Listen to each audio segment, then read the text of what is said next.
America is a country that's built on rights and the ability to speak up for change. So don't you think a billion-dollar business such as Walmart can handle being fair? My main claim today is that Walmart is continually ignoring the needs and rights for its workers. First, by its outsourced workers, and second, by its workers in the U.S. So first off, manufacturers of Walmart think that because their products are outsourced, they may ignore the needs of their factory workers. In the video Walmart, The High Cost of a Low Price by Robert Greenwald, people who work in the Walmart factories in China tell their stories. Two workers from China explain how they offer to live in dormitories for the factory. The dormitories are crammed and small, they're dirty, they're offered food that's not very good and healthy. They're asked to pay rent whether they live in the dormitories or not. The factory conditions themselves are hot and sweaty. They're only allowed one fan. There's no windows in the factory. For inspections for the factory, they're asked to lie and say that they work 6 days a week when they really work 7 days a week. They make less than $1 a day, and if they don't lie during inspections, they're punished or even fired. Also in the video, factory workers from Bangladesh also talk about this too. They say how they work from 8 in the morning till 10 o'clock at night, which is a 14-hour day, where they make 13 to 17 cents an hour. Many of these workers in this country are women, and they're beaten and punished if they're not contributing. Also in the video, a manager from Walmart goes to Honduras to check out the factories. He ends up calling his wife crying about what he's seen from these factories, about how these people live and how hard they're working in these terrible environments. A quote from the video was saying that it only takes 18 cents to assemble goods, but it costs $14.96 to retail them. So my second point is talking about U.S. workers who work in Walmart here. First off, the Walmart insurance plan is too expensive for them to pay for the insurance plan, so many of them resort to things like food stamps, Medi-Cal, and welfare to provide for them. A quote from the video said that in Florida, more members who work at Walmart are on Medi-Cal than anyone else. And also from the video, $1,557,000 are spent from taxpayers to support Walmart workers. Walmart isn't being fair to the rights of workers because they don't allow for overtime, but they work their workers overtime. So managers are taught to go into the computers and change workers' hours so that there is no overtime, but workers are asked to work overtime. For instance, in the video, it talks about how this one lady, she says she'll have a half an hour left on her shift, and she'll be asked to finish doing the work, even though it's another 2 hours.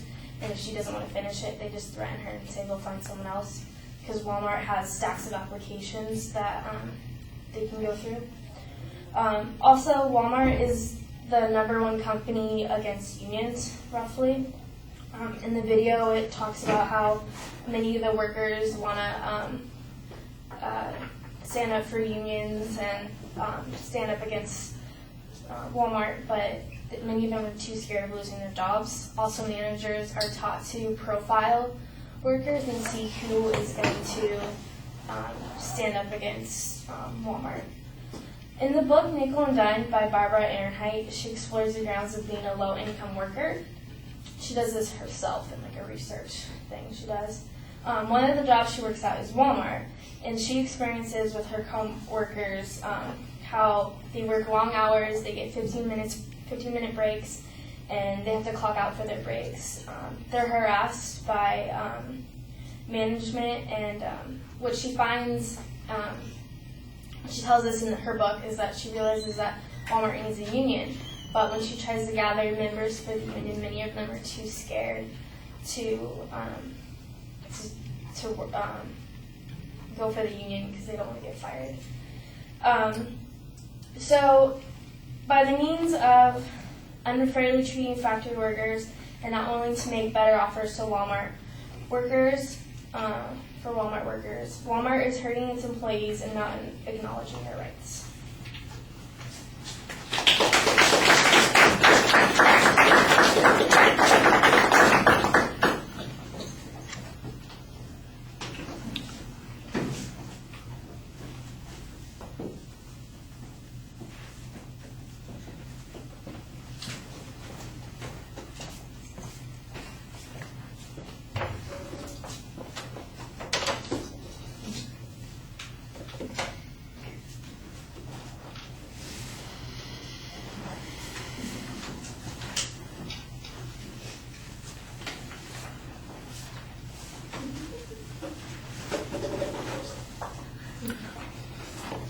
Well, you labeled the claim, but it's got two parts to it, and some of it sounds like it's a value claim. You preview the supporting points not as clearly as they need to, but you do have a structure that you are setting up. I think they should be labeled a little bit more effectively during the presentation.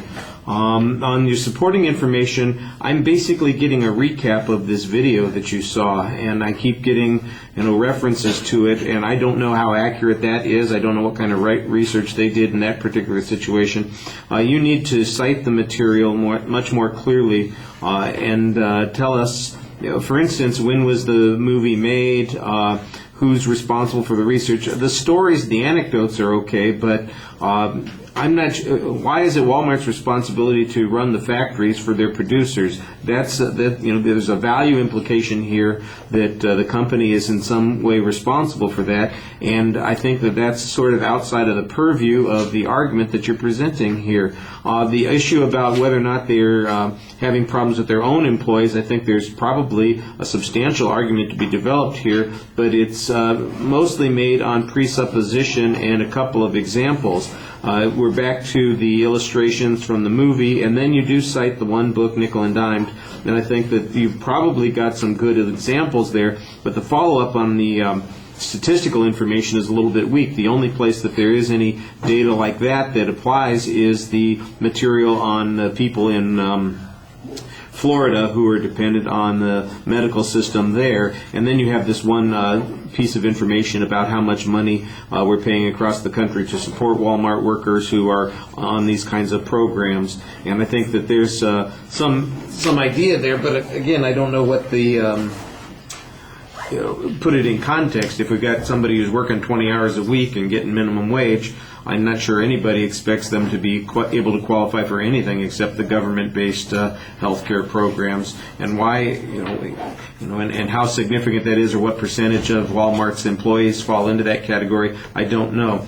All the stuff about the requirements of, about the workers having to work certain hours, or that they're trained to profile people who might be in favor of the union. That just sounds like paranoia that's going on there. If you've got some examples, if you've got testimony from somebody who was formerly a manager at Walmart and they said they went through that training, then we ought to get that in the speech, and we're not getting that in the presentation. So it really sounds way too much like you're depending on the video to provide you with the argument here instead of building the argument on your own. All right, thank you.